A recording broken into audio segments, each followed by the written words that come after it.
Nama-nama calon mengikut susunan dalam kertas undi: Naim Mokhtar, Nama Parti Barisan Nasional, bilangan undi 19.800.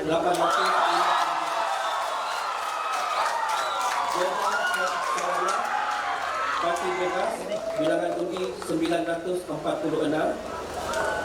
Datuk Sadi bin Abdul Rahman, Nama Parti Warisan, bilangan undi 5,638.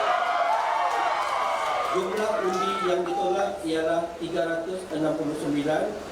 Majoriti 14,214. 100 pengundian berbanding dengan jumlah pemilih tertitik perpuluhan yang terdekat ialah 55,06%. Dengan ini saya mengisytiharkan bahawa Naim Mokhtar dan Parti Barisan Nasional